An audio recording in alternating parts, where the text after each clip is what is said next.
Pero bueno, Ventana.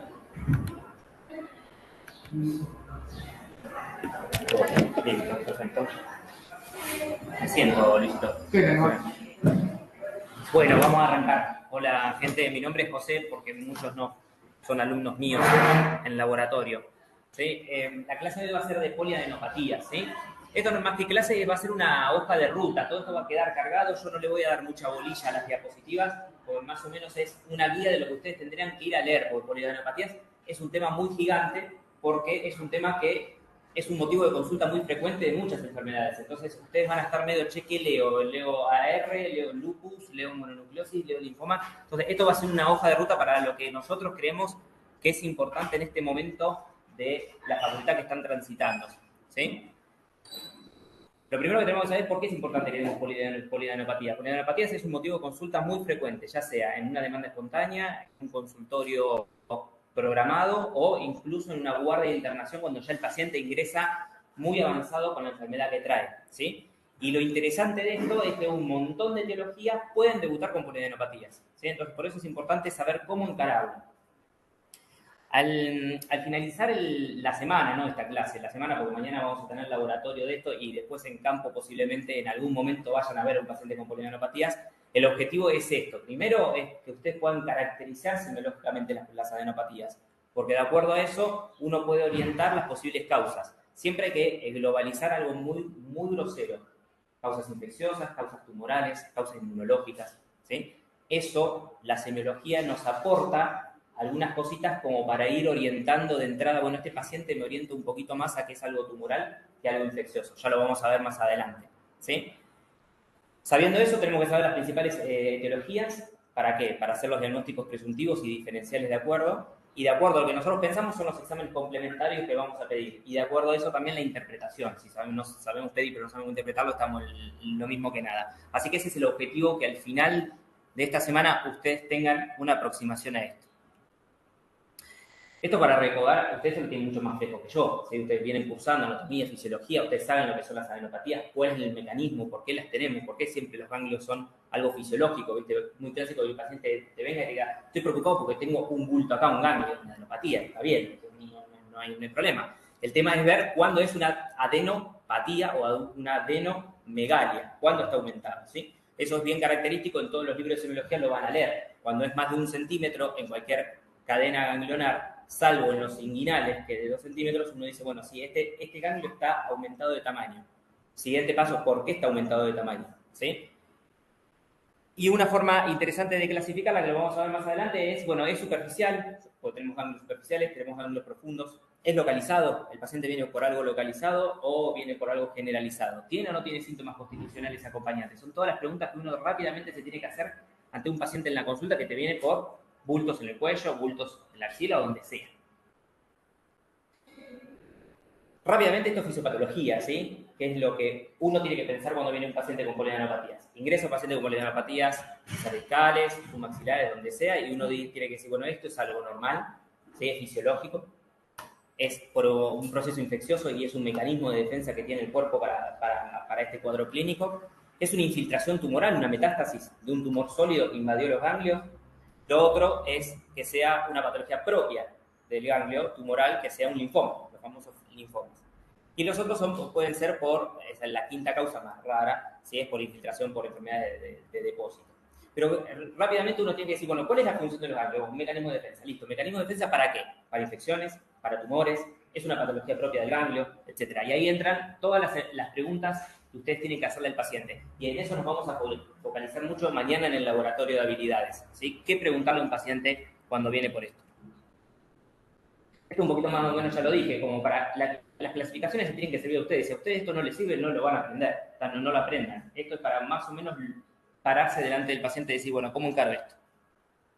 Esto lo vamos no quiero, esto es pura teoría, está mejor en los libros, ¿sí? Solamente es para focalizar que ustedes tienen estos diagramas y de acuerdo cuáles son los ganglios que están afectados, es donde drena. Recuerden eso, ustedes ya lo vienen viendo hace 3 años. Desde anatomía, fisiología, los ganglios liminales drenan desde la punta del dedo gordo del pie a todo el miembro, ¿sí? También puede drenar la pelvis. Entonces, uno va jugando de acuerdo, si es localizada la poliadenopatía, decir, bueno, ¿cuál es el órgano que está afectando? Ya cuando es generalizado es una enfermedad sistémica, ya no es un órgano en particular, ya es algo que le está pasando al paciente.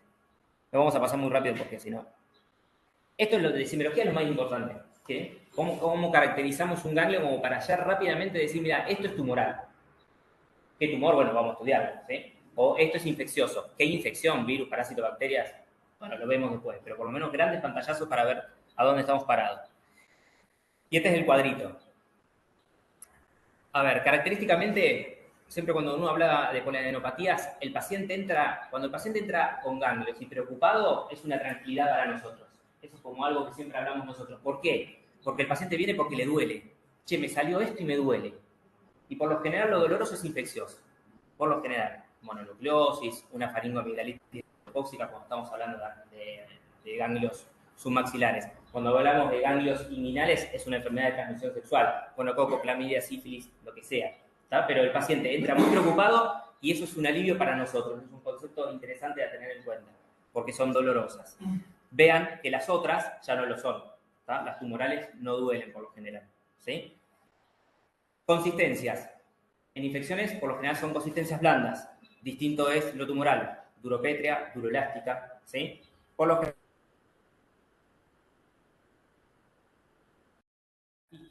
pocas veces lo van a ver. Estamos hablando de infecciones crónicas avanzadas. La dama de todo esto es la tuberculosis. ¿Sí? Ganglio fistulizado. Le preguntamos siempre hace cuánto tiempo, qué otros síntomas, tuberculosis. ¿Sí? Pocas veces un tumor fistuliza. Ahí lo puse actinomicosis, que como para que ustedes ya vayan, que te suene un nombrecito, pero ustedes no tienen que saber eso, pero son cosas que fistulizan. ¿Cuáles están adheridas o cuáles no? Van a ver que las infecciones uno toca los ganglios, ¿sí? Y se mueven fácilmente y duelen. Pueden estar calientes o no, pero se mueven. En cambio, los tumorales están fijos, están adheridos a planos profundos, se dice.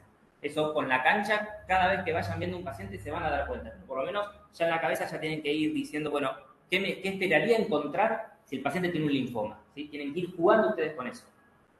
Este cuadro está muy bueno. Es un resumen de todo lo que ustedes van a poder leer.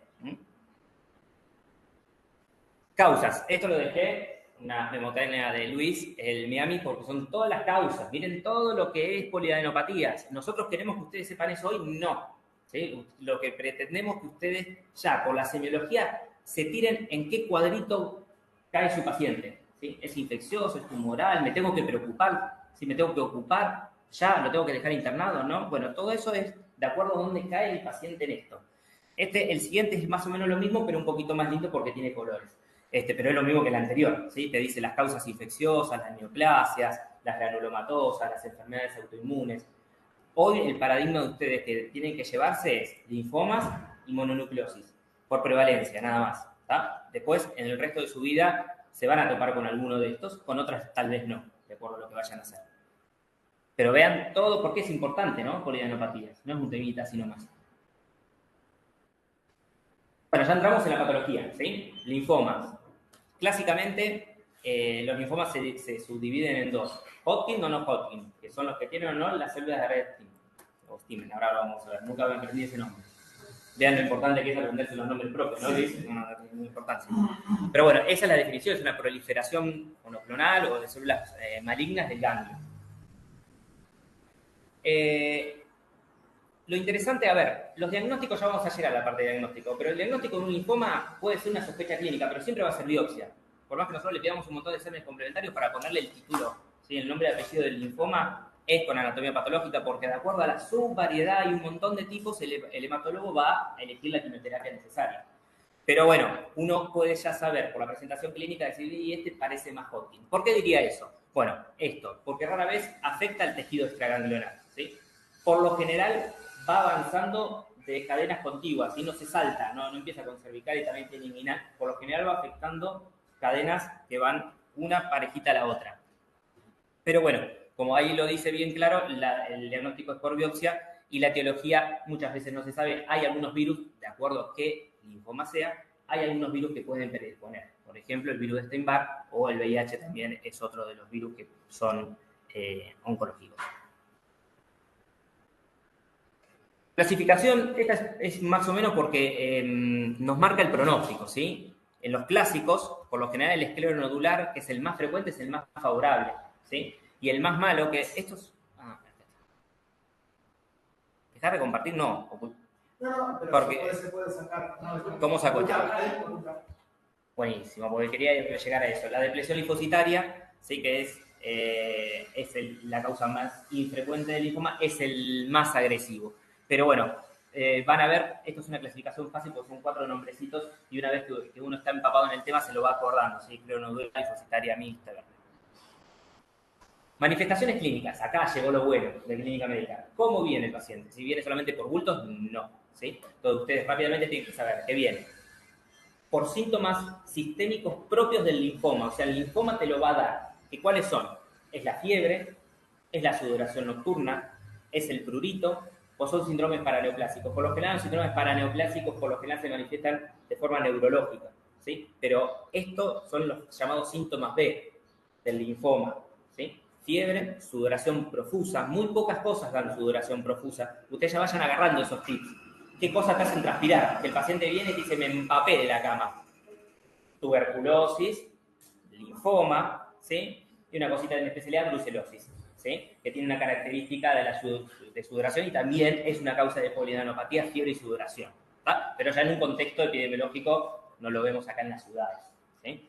Entonces, estos son propios del linfoma. Así puede venir el paciente, pero también puede venir por compresión, porque acuérdense de la primera clasificación y algo que ustedes ya saben, ¿dónde tenemos ganglios? Tenemos ganglios superficiales, todo el cuerpo, pero también profundos. ¿Y los profundos dónde? Mediastino y retroperitoneales, ¿sí? Entonces, rápidamente.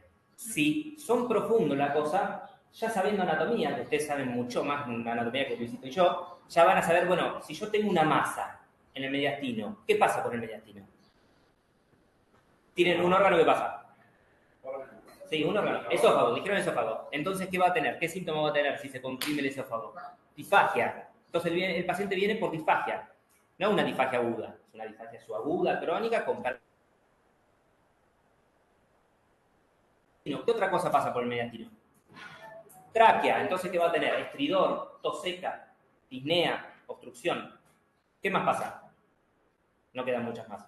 Compresión de ganglios, compresión de... Sí, compresión de ganglios no, porque son los ganglios los que están hinchados. O sea, comprime todo lo demás. Venas arterias. La ácigos, la vena cava superior. Entonces ahí tenemos el síndrome de vena cava superior, que lo van a ir a ver cómo viene. Es muy característico, muy poco frecuente, pero es característico cuando viene el paciente así. Entonces, rápidamente el paciente puede venir por fiebre, por sudoración, por pérdida de peso y aparte por tos seca, ¿sí? O aparte por disfagia.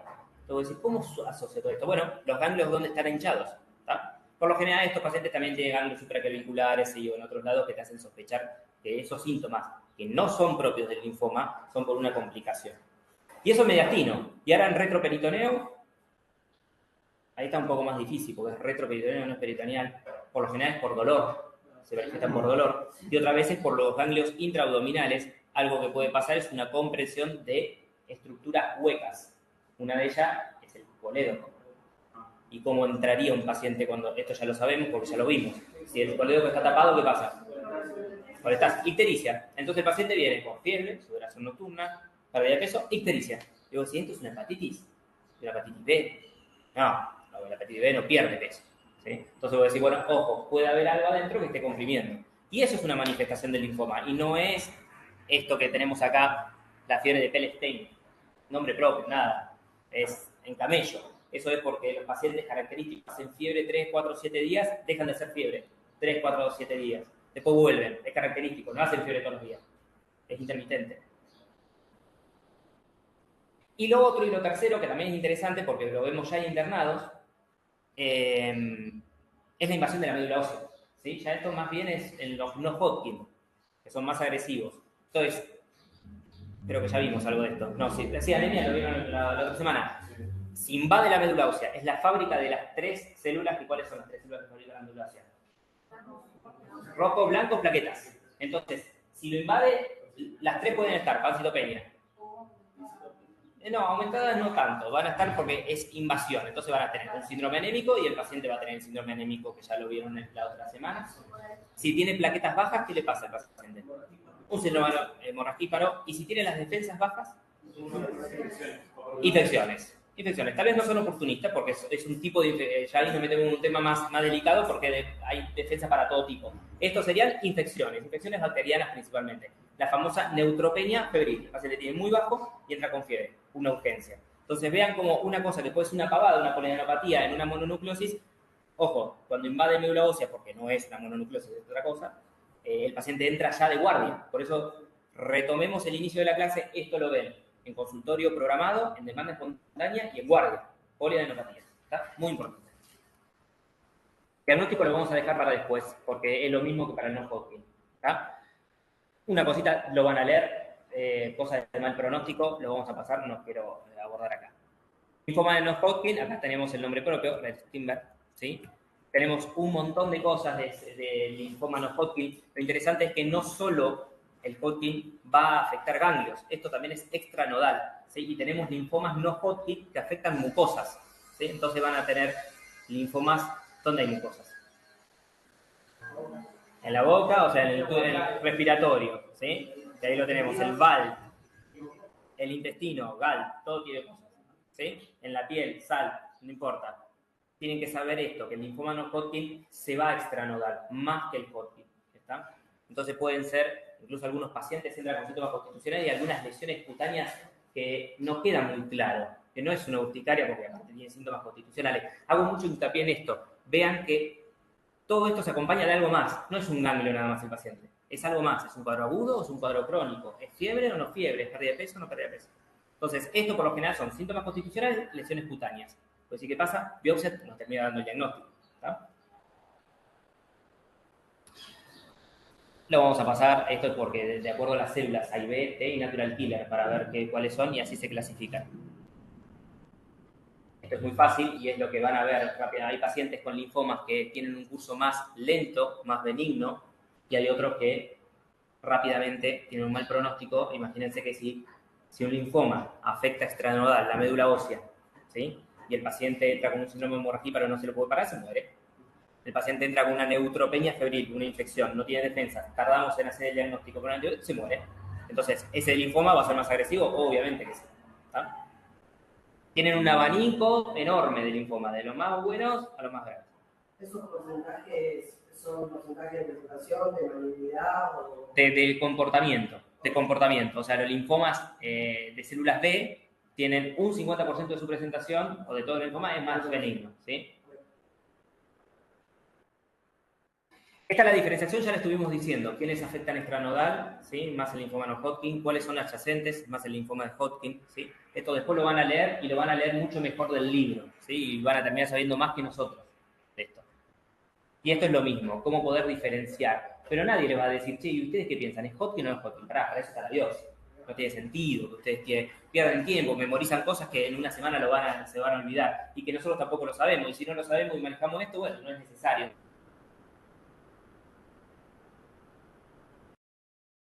Vamos a pasar. Esta es la estadificación.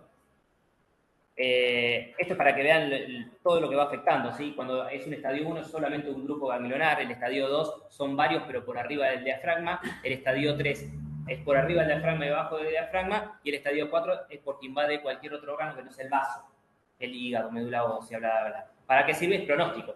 No es lo mismo. Sí. Hodgkin o Hodgkin, me parece que sirve para los dos. Para los dos, es para los dos, es para los dos. Y si nos vamos al diagnóstico. Volvemos para atrás.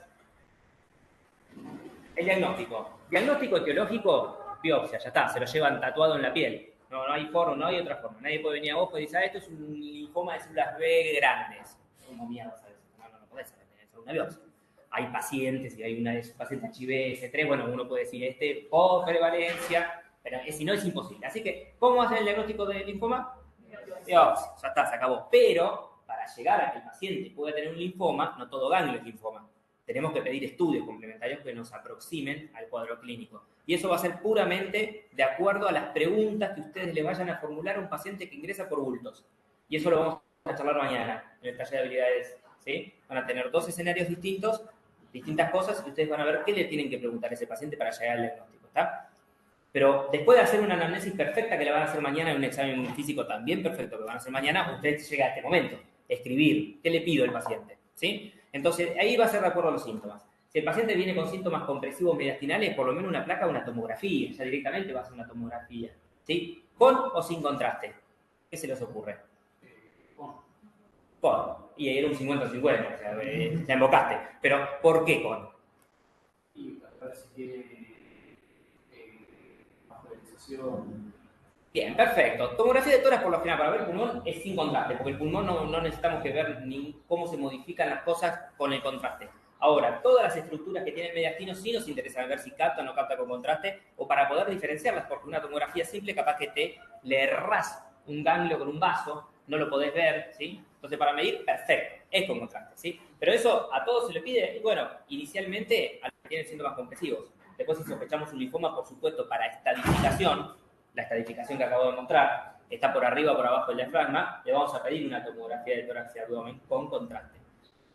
Del laboratorio, depende también del paciente, si viene con ictericia o no viene con ictericia, pero a grandes rasgos le vamos a pedir un hemograma para ver si está afectado o no está afectado, por todo lo que dijimos de las manifestaciones clínicas, ¿sí?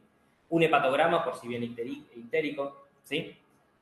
Y lo llamativo de acá es que tiene algunos marcadores que están elevados por lo general, que es la LDH y la beta-2 microglobulina, ¿sí? Eso está en los factores de mal pronóstico de Hodgkin, lo puse, ustedes lo van a leer. Vean que en el laboratorio de habilidades tienen 2 bibliografías citadas como obligatorias, ¿sí? Es poco corchete por obligatorio porque a ustedes les interesa estudiar esto, ¿no?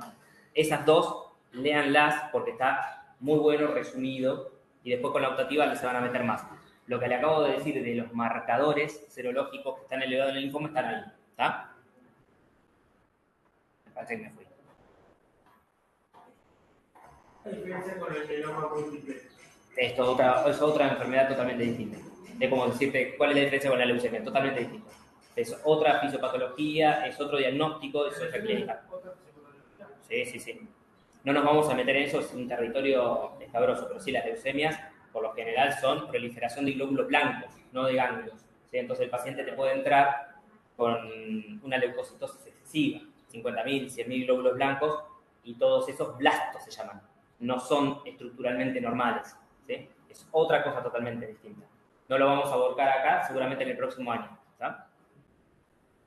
Pero vean cómo termina en biopsia de ganglio, biopsia de médula ósea. Muchas veces el paciente te viene pancitopénico y los ganglios están muy profundos, son retroperitoneales. Entonces, para llegar al retroperitoneo tenemos que hacer una laparoscopía y tal vez es más accesible hacer una punción de médula ósea, ¿sí? Entonces, eso lo vamos a ir eligiendo. Ahora, si el paciente tiene un ganglio supraclavicular, está recontra accesible. Entonces, vamos a biopsiarle esto, no le vamos a biopsiar la médula ósea. Eso se llama criterio clínico. Lo menos cruento para el paciente, pero que nos dé un rédito, ¿tá? Entonces, ahí hay un abanico de cosas. Y el PET es porque tiene muchísima mayor sensibilidad de una tomografía con contraste, pero pierde especificidad. ¿Qué significa? Hay muchas enfermedades que hacen que en un PET el paciente capte, que tenga mucha captación de ganglio, de lo que sea de hueso, porque puede ser infección tumoral, etc. Entonces, el PET, por lo general, uno lo pide para estadificar y para control. Para control. Principalmente para control, pero para estadificación también serviría. Bueno, muy bien. Eso a grandes rasgos del linfoma. ¿Quedó más o menos claro? Quiero hacer mucho hincapié en la presentación clínica, ¿está? Acuérdense de eso, todo el abanico de posibilidades que puede entrar un linfoma. ¿Estamos? Y ahora nos vamos a algo infeccioso, algo entretenido, algo más lindo. Algo que van a ver siempre. Mononucleosis. ¿Sí? La mononucleosis... Hay dos cosas que se parecen, mononucleosis y síndrome mononucleósico, ¿está? Eso de acuerdo es la etiología que lo va a dar. La mononucleosis es el virus de Epstein-Barr, siempre. Y el mononucleosiforme o mononucleósico es la presentación clínica, es similar, pero, ojo, se abren un montón de otras cosas que son importantes porque si se nos escapan, el paciente se cura.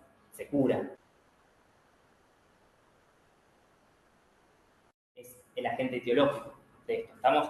Así que la mononucleosis, por lo general, es un cuadro clínico que vemos en los adolescentes, adultos jóvenes, pero cualquiera lo puede tener, pero como es tan endémico, o sea, tan endémico no, es endémico, o sea, que está entre nosotros frecuentemente, la edad de que nos agarramos, que nos contagiamos, que nos infectamos del virus de Epstein-Barr es esa. Adolescencia y adultos jóvenes, es el famoso enfermedad del vello, ¿sí? Y se caracteriza por ser un cuadro agudo, no cuadro crónico, cuadro agudo de fiebre, odinofagia y ganglios.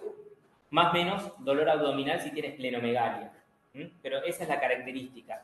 Fiebre, dolor de garganta y poliadenopatías. ¿A qué se asemeja eso? ¿Qué otra cosa te puede dar eso? Fiebre, poliadenopatía y dolor de garganta. Sí, esto sería una, pero ¿qué agente? ¿Qué bicho? Estreptocóxica, claro, el estreptococo. Pero el estreptococo, ¿qué tiene cuando uno lo examina? Exudados. ¿Y el Epstein-Barr lo puede tener? También lo puede tener. O sea, ojo.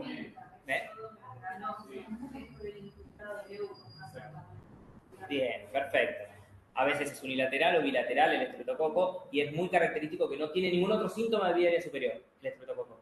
¿Está? No tiene rinorrea, no tiene tos. O sea, son criterios para darle o no amoxicilina.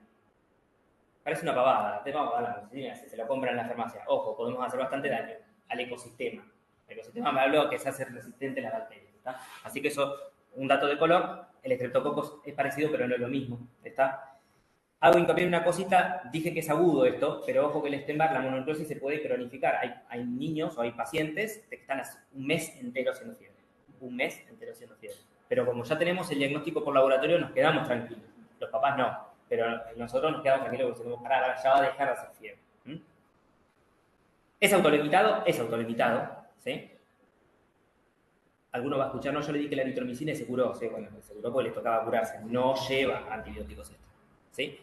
¿Y qué le podemos pedir? Bueno, rápidamente, de acuerdo a donde estemos. Si estamos en nuestro consultorio, si estamos en una demanda espontánea, si estamos en una guardia. Si estamos en una demanda espontánea, una guardia que tenemos un laboratorio cerca, le pedimos los anticuerpos heterófilos, se llaman, ¿sí? Eso los tenemos en media hora y viene positivo, listo, ya está, es una mononucleosis, quédate tranquilo, no te doy antibióticos, esperá, se te va a ir solo. Si no, ya algo más que no lo vamos a tener el mismo día, es los linfocitos atípicos mayor al 10, que eso se hace en un hemograma, puede estar en el día del hemograma, pero no así los anticuerpos que se llama BCA, que para la cápside del virus tema. Es importante, lo tienen que saber ustedes, esto sí. ¿Por qué? Porque es prevalente. Es prevalente, o sea que tienen que saber qué pedir ante un caso así. Pero volvemos a lo mismo. Todos los síntomas que acompañan a los bultos son los que ustedes lo van a hacer pensar si esto es infeccioso o si esto es tumoral. ¿Está? Para finalizar, y ya no hablar más, síndrome mononucleosiforme, muy similar. Fiebre, poliadenopatías, autolimitados, pero ojo, ¿cuál es la importancia de todo esto? Bueno, miren los bichos que están acá, involucrados. ¿Cambia o no cambia? Y sí, ¿la sífilis se autolimita? No, el cuadro clínico sí, pero después pasa a sífilis secundaria, sífilis terciaria y contagia a un montón de personas. O sea, penicilina, ahí sí lleva antibióticos. El HIV, ni que hablar, no nos vamos a meter en esa. Citomegalovirus es primo hermano del Epstein-Barr. Un cuadro clínico parecido, autolimitado, ese no me calienta que no hagamos el diagnóstico, pero clínicamente lo podemos saber, podemos decir, este es un CMV y este es un HIV. No. ¿Sí? El HIV se llama retroviral agudo. Retroviral es cuando hace la primo-infección. Cuando está en contacto con el HIV, hace esto. Después ya no. El tipo se curó. ¿Tá? Se curó, comillas. ¿No? Toxoplasmosis, hepatitis B, hepatitis C son los diagnósticos diferenciales. Pero muy importante esto. Mononucleosis prevalente es recontra prevalente. Mononucleosiforme es prevalente, recontra prevalente. Y de las patologías de los ganglios primarios a los linfomas son prevalentes. ¿Tá? Así que tomen este teórico, por decirlo teórico, no es un teórico, una charla más informal, como que sea una hoja de ruta. ¿Qué me siento a leer cuando me dicen poliadenopatías? ¿Qué pretenden estos dos que yo sepa? Esto es un quilombo, esto es un montón de cosas. Bueno, sepan esto que sea. ¿Sí? Porque es el abordaje inicial del paciente. Si el paciente no tiene mononucleosis, no tiene linfoma, bueno, me voy al índice del libro, porque tengo ese Miami, para ver cuál se acopla al paciente. ¿Está? Y mañana, bueno, le vamos a dar una vuelta de rosca con, creo, lo más lindo que tiene la cátedra, que es el laboratorio de habilidades clínicas, que es el caso. ¿No? Yo lo que me busqué para mañana, ¿no? Me quedé pensando en que se inflaman los cambios, las adenopatías, ¿no? Inguinales puede ser una enfermedad de transmisión sexual. Uno va a ver los labios y usted no tiene nada. ¿Qué otro lugar de drenaje son los ganglios inguinales? ¿Qué hay que ir a revisar? No, pero no, una adivinanza, claro. No, pues se lo llevan de consigna. Claro, es decir, ¿qué enfermedad de transmisión sexual puede haber que inflame los ganglios inguinales y si el pene y los labios no tienen nada? Y lo otro, siempre me acuerdo de una anécdota, pero parece rara, ¿no? Que le digo, mira, a una chiquita joven, porque saben que esto es prevalente desde para los jóvenes, y el CMV más en el adulto. Le digo a la mamá, muy ansiosa, no hay complicaciones. ¿qué te puede pasar? Y a la cabeza está con vómitos y duele la panza. Es una complicación natural. Exactamente. La esplenomegalia, que se las dejé al tirar, que ustedes la van a leer en el capítulo del Cecchini, se llama el libro de infectología. La esplenomegalia masiva, rápida, que hace el Epstein-Barr puede hacer ruptura. Y ahí estamos en un problema. Ahí ya no se autolimita eso. Se rompe y que se cae el vaso. Pero no pasa nunca. Ahí no pasa nada. Ahora, Pero pasa. Pero ojo, siempre tocarle un poquito la panza, ¿sí? A ver si no tiene esplenomegalia y darle pautas de alarma. Eso es muy importante, pautas de alarma, no hay que salir corriendo. A ver en quinto, pero el vaso cuando se rompe tiene una cápsula, entonces se hace lo que uno entiende. Entonces, che, mejor la presión de estas anécdotas muchas veces, ¿no? Es un buen punto, sí, exactamente. Sí, y lo otro que sepan sitio de drenaje básico, no hay que utilizar todo el sistema de drenaje, pero dónde van a ir a buscar mañana los cambios y el drenaje básico. Sí, sí, sí. Yo ya sé los tipos sabido esto porque ya viene, ya estamos en cuarto año, no estamos en segundo. Ya está, esto ustedes ya lo saben. A pesar de que ustedes digan no me acuerdo, lo saben, seguro. En algún lado está. En algún lado está. Sí, hay que sacarlo. Sacarlo el polvo, ¿no? Bueno, ¿listo? No sé cómo hacer con esto para desconectarlo, para saludar a la gente virtual, si es que hay alguien. Sí, sí, hay.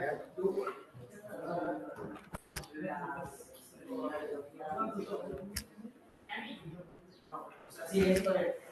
Pero me gusta. Bueno, si pueden leer la bibliografía,